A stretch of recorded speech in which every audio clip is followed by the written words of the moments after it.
folks, welcome to Calvin's Got Game. I am glad you're here. If you haven't subscribed to this channel yet, please go down and hit that subscribe button. And if you want notifications when new content comes out, hit that bell as well. Also, guys, I made a Patreon account. If you guys want to help support this channel, I would be truly grateful. I'm going to put a link to it in the description below. So if you want to do that, you'll be able to do that. So today, I want to tell you about my top 10 games of 2020. Now, I haven't played mass amounts of 2020 games. I've only played probably 26 or a little bit less than that. But it was definitely over 23. So 23, 24, 25, 26. But out of those games, I got the 10 that I thought, now this is just strictly my opinion, there's some great games out there for 2020 that I probably haven't played, and I would love if I got to play them. But I haven't played them. So here's the list I have of the top 10 games of 2020 that I enjoyed, that I think everybody should play at least once to see if it's something you may enjoy. So now, I got a couple honorable mentions, and I'll give those now. Mariposas, it's a butterfly game. I enjoyed it. I enjoyed the concept of the game. It's just not something I think I would get to the table a whole lot, but it is a fun game. It was fun. Then there's Betrayal at Mystery Mansion. Betrayal at Mystery Mansion is like a Betrayal at House on the Hill game, but it's in a Scooby-Doo world. I love Scooby-Doo. I bought the game. I was expecting big things from it. It is a really good family game. So if you have a family, check this game out. If they like Scooby-Doo, they like mysteries, and you like doing that kind of stuff, it is really patterned after the cartoons and the movies. So if you like Scooby-Doo, this is a game for family. Hands down, go get it. So now let's get to my top 10. My number 10 is a small trick-taking game for 2 players. They had another one, it was Fox in the Forest. This one's the Fox in the Forest Duet. I enjoy sitting down and playing this game when I've had a hard day. I just want to play a small game, and just 2 of us sit down and play. Me and my wife, we sit and play, and it's a tug-of-war. It's a cooperative trick-taking game. It's a tug-of-war of trying to get these deals off this board. You have a board, you have so many pieces you have to remove from the board. And so you may catch a trick and it moves at so many spaces by the paw prints on the cards. And then you want the next person to catch the next trick because you need it to go the other way so you don't go off into the board. Guys, it's a really unique game. I enjoy it. I really do like it. That's my number 10, the Fox in the Forest Duet. My number 9, I played really early in 2020 at my friendly local game store. It was called In the Hall of the Mountain King. I haven't got to play it a whole lot, but boy, the first time I played it, I really enjoyed it. You've got some mechanisms in there that I think are really interesting. You're trying to play these, you're trying to move these certain areas to get to a certain spot on the board, and you're using these cards, laying them out, trying to get resources in a pyramid style. I thought it was really good, and like I said, I played it really early on, so I'm a little fuzzy on some of the rules and stuff, but if I ever get another chance to play it, I will play it, because that is my number 9, In the Hall of the Mountain King. And then I played my number 8. I played not too long ago, actually, and it's called The Alpha. Also played this one at my friendly local game store.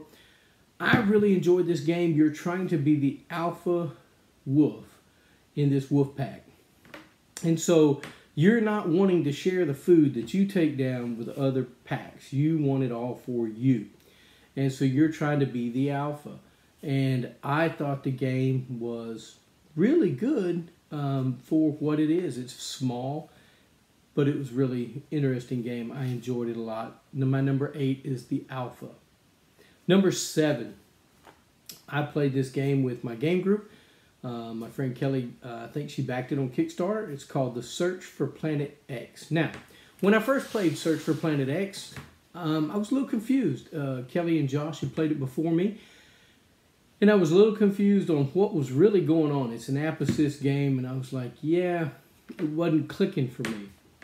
But the more I played it that night, the more it kind of clicked for me. I was like, I see what we're trying to do. You're gaining clues to find out where Planet X is. Search for Planet X. Well, it turns out I enjoy the game. I'm not good at it, but I do enjoy it, and I'll probably play it again. Although Kelly's pretty good at it, and I don't think I'll be winning it, but I will play it again. That's my number 7, The Search for Planet X. Number 6. Number 6 is Bees. B-E-E-Z. And you'll see a box of it here, there, one of these places. But Bees was an interesting game. You have these bees, and on the base of the bees, on two sides, you can move 1 to 5. On the other direction, 2 to 4. And the back is backwards 3, but you can't go forward at all. So you have to turn your bee and go certain directions. And you're collecting pollen. I thought it was an interesting deal, and you're trying to fill the board up. You have this board that you put them in. There's room for bigger pollen, little pollens, and you collect so many pollens, the game's over. Whoever does that first, I think it goes around one more time. Really like the game. The bees are, man, they're just fabulous. They're good-looking pieces. So if you get a chance to play Bees, I would do that. That's my number 6, Bees. My number 5 is Santa Monica. Santa Monica, you're building a beachfront and a boardwalk. And you have these tourists that come, you have locals, you have VIPs that reach your beach, and you have to put them in certain areas to score points. And there's some buildings that need to be next to others, some beach that needs to be next to others. I just really found it interesting. It reminded me a lot of another game I enjoy called Walking in Burano. So Santa Monica really was a beautiful game. Once it's all laid out, the panoramic view is really nice. So that's my number 5, Santa Monica. Number 4 it may shock somebody that's not higher up, but it's The Crew. The Crew is a cooperative trick-taking game where you work together to do missions.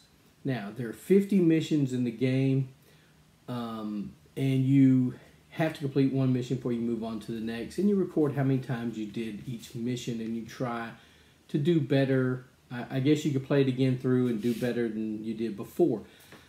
But I found that this game, our sweet spot is about 3 players. You get more than that, it gets a little complicated, but we played at 3 players, have a great time at it. If you haven't played The Crew, you ought to give it a shot. It's a cooperative trick-taking game that I love, and that's my number 4, The Crew. Now, if I love The Crew that much, there's 3 more games that I like more than The Crew.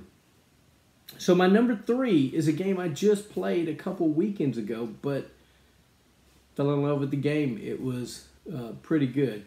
It's called Back to the Future, Back in Time.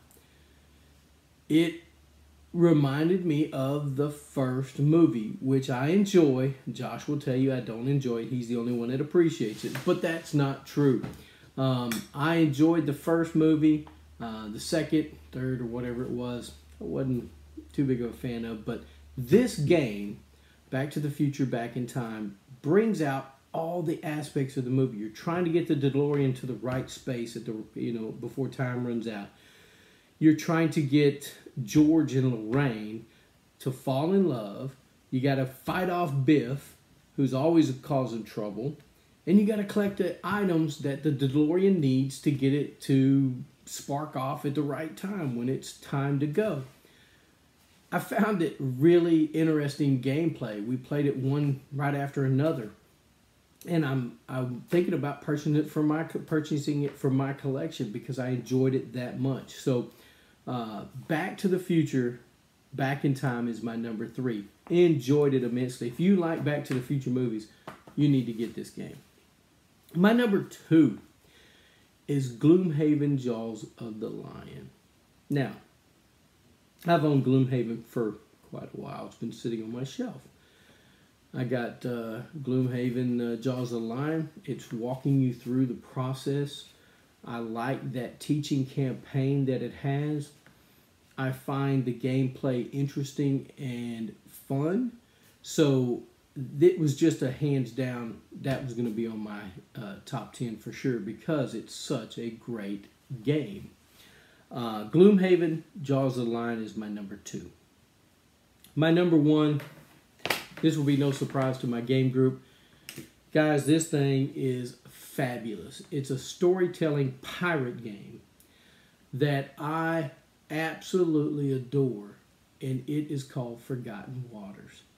Forgotten Waters is amazing. It's a decision-making game. There's things you do in it, and it's a storytelling game. Things you go, things you hear, things you can collect. There's items. I can't say enough about this pirate game. I absolutely love it. I think if you haven't played Forgotten Waters, you are missing out. You need to find somebody who owns a copy or buy a copy for yourself. You won't be disappointed.